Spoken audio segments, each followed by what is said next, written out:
अस्सलाम वालेकुम नाजरीन, वेलकम टू MA न्यूज़। हम करें बात दलीलों से तो रद्द होती है, उनके होठों की खामोशी भी सनद होती है। कुछ न कहने से भी छिन जाता है एजाज़े सुखन, जुल्म सहने से भी जालिम की मदद होती है। हैदराबाद वालों, ये जो प्रोग्राम है संविधान जिंदाबाद, कांग्रेस पार्टी ने पार्लियामेंट के अंदर देश के होम मिनिस्टर साहब अमित शाह साहब ने जो डॉक्टर बाबा साहब अंबेडकर जी का अपमान किया, उसके खिलाफ पूरे देश में प्रोटेस्ट प्लान किया, जिसका नाम रखा जय बापू, जय भीम, जय संविधान। हमारे माइनॉरिटी डिपार्टमेंट ने यह अहद किया कि हम देश में 25 बड़ी संविधान जिंदाबाद की सभाएं करेंगे। तो उसके लिए मुझे लगा कि वो सरजमीन जहां से उठी हुई आवाज पूरे हिंदुस्तान में एक असर रखती है और पूरे हिंदुस्तान का सियासी मसला जो है वो हैदराबाद की तरफ देखता है, और जहां हमारी एक शानदार गवर्नमेंट चल रही है रेवंत रेड्डी साहब की क़यादत में, एक शानदार चीफ मिनिस्टर जिसने पूरे देश को यह बताया है कि किस तरह से स्टेट को संविधान से चलाया जाना चाहिए, चाहे कोई सुपरस्टार हो या कोई आम आदमी हो, सबकी अहमियत बराबर है। ऐसे चीफ मिनिस्टर के स्टेट से हमने इस प्रोग्राम की शुरुआत करने का प्लान किया, और उसके लिए मैं मुबारकबाद दूंगा सैयद अर्जुमन साहब को और ख्वाजा बिलाल को कि जिन्होंने पूरी कोशिशों के साथ आज की ये शाम जुटाई और आप सारे लोगों को इकट्ठा किया। यहाँ अल्पसंख्यक विभाग के तमाम हमारे डिस्ट्रिक्ट चेयरमैन और तमाम पदाधिकारी बैठे हैं। स्टेज पर इतने लोग हैं कि सबका नाम लूंगा तो जो 12-13 मिनट बाकी, इसलिए मैं सीधे सीधे आपसे मुखातिब हूं और आपसे ये कहना चाहता हूं कि हैदराबाद वालों, लड़ाई बहुत बड़ी है।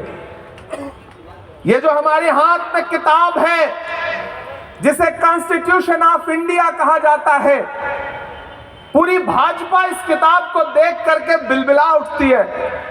मुझसे एक दिन मीडिया के साथी ने कहा कि पार्लियामेंट में पूरी भाजपा कहती है राहुल गांधी लाल किताब लेके घूमते हैं। मैंने कहा इतना लाल रंग देकर के सांड भी नहीं भड़कता है जितना लाल किताब देख करके आजकल भाजपा वाले भड़कते हैं। ये किताब महज एक किताब नहीं, ये किताब दरअसल हिंदुस्तान का आईन है। वो आईन जो ये बताता है कि इस देश में दूर दराज गांवों में, पहाड़ियों में वो जो भोले भाले लोग रहते हैं, जिन्हें अब भी इस किताब पर यकीन है, इस संविधान पर यकीन है।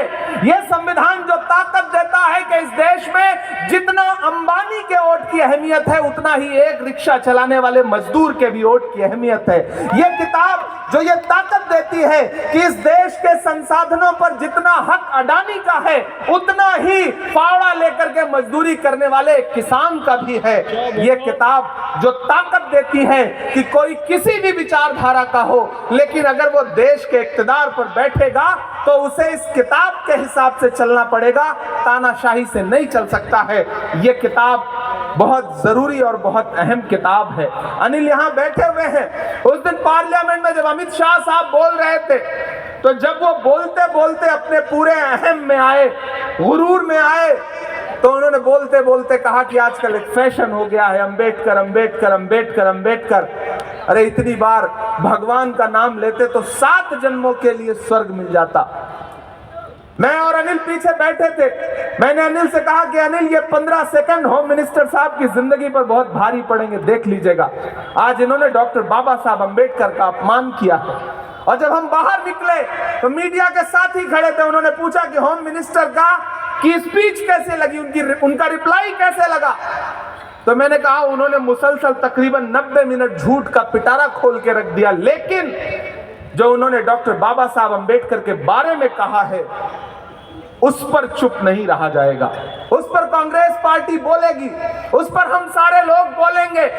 जब अहले खिरत की बातों पर कुछ जाहिल शोर मचाते हो, जब बुलबुल हो तस्वीरें चमन और कौवे गीत सुनाते हो, जब चिड़ियों के इन घोंसलों में कुछ सांप उतारे जाते हो, जब माली अपने गुलशन से खुद हाथ से आग लगाते हो, उस हाल में हम दीवानों से तुम कहते हो खामोश रहो। हम लोग बोलेंगे, हमें बोलना पड़ेगा। हम इसलिए जिंदा हैं कि हम बोल रहे हैं। दुनिया का वक्त बाकी है। मैंने कहा भाई थोड़ा तो हमारे और उनके बीच में फर्क रहने ही दो कम से कम। यहाँ पे मौजूद मोहतरम हमारे सीनियर एक्स पीसीसी प्रेसिडेंट साहब, यहाँ पे मौजूद राज्यसभा के सांसद अनिल यादव जी, हमारे साथी फहीम कुरैशी, उस्मान अल हाजरी साहब, अजमत हुसैनी साहब, उबैदुल्ला कोतवाल साहब, खुसरो बियाबानी साहब।